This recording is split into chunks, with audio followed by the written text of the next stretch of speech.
and did some work with IBM in Sydney for 10 weeks in '98, and then in 2000 did some volunteering work at High Marsh Stadium with the soccer with IBM. During that, while I was in Sydney, I had an interview with Optus to do call centre work here in Adelaide at Mawson Lakes, and then I did 3 years with Optus Internet, doing tech support on the phones. That almost killed me, being chained to a telephone for the 8-hour shift, answering people's problems. So I thought, what better to do the same sort of thing, but in body corporate management. And don't put that on YouTube, Mark. But I was basically 21 at that stage, and I had a lot of energy, and said to Mum, well, you know, I'm basically dying here. I need to expand my horizons, do something different, give myself a challenge. We went to quite a few expos and business shows and conventions of that sort of nature, and found a company that was wanting to expand into SA. That company was Ace Body Corporate Management, and the CEO of the company came down, saw us, we qualified, and then there was a portfolio for sale here in Adelaide. We acquired approximately 480 units, which were about say 48 to 50 groups of units, and we started managing that. It was quite strenuous, learning all the legislation and software and all the people. In that time, we've grown to just under 1,300 units and just under 200 groups of properties that we manage. We've got 5 people in the office. Our office was in High Marsh that we were renting, just next to the soccer stadium.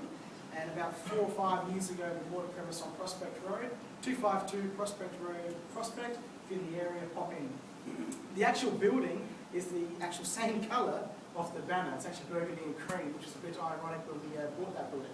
So it just must have been. So Ace Body Corporate, what do we do? There's a few points here. We basically set up the body corporate. When you buy property, there's a few titles you can buy property under. Torrens title, which is the freestanding house basically.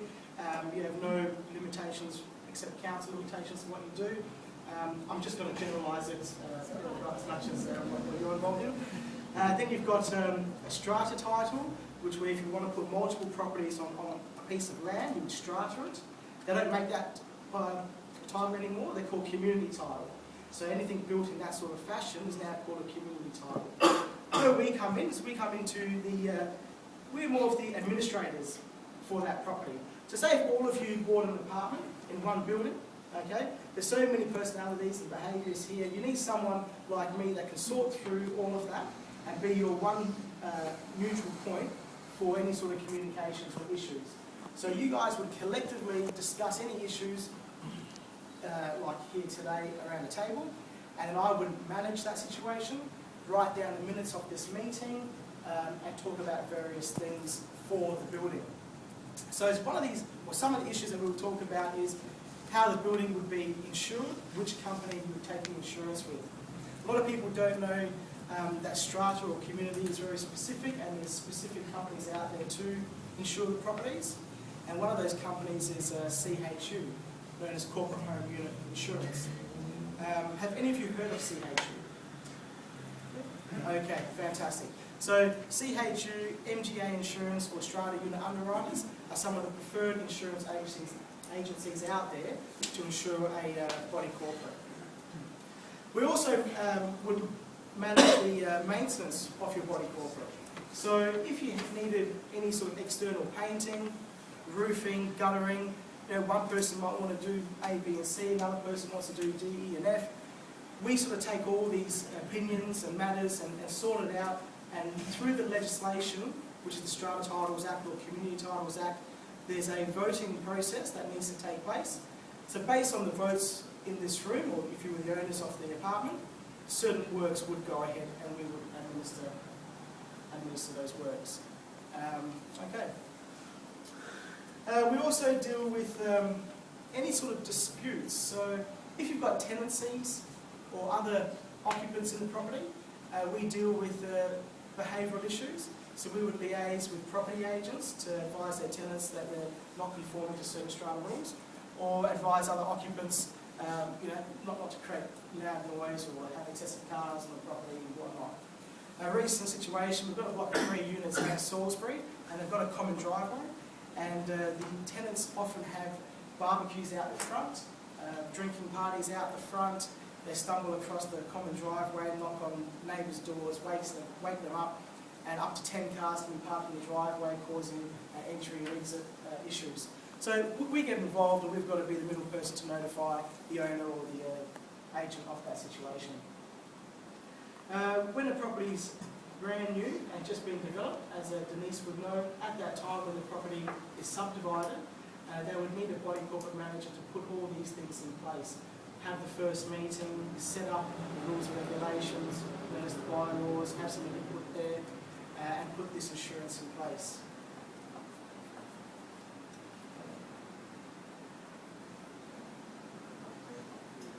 Okay, so I will move on to how you guys can find business for me. It is a bit of a niche industry, and it's quite limited unless you've bought a property in a strata complex or a community complex. Then you would have first-hand information or knowledge to pass on to me. Denise, being a conveyancer, you would have contacts of people doing developments, and so when people do developments known as the developer, we could be introduced to those people as well. Even solicitors writing up contracts for various people.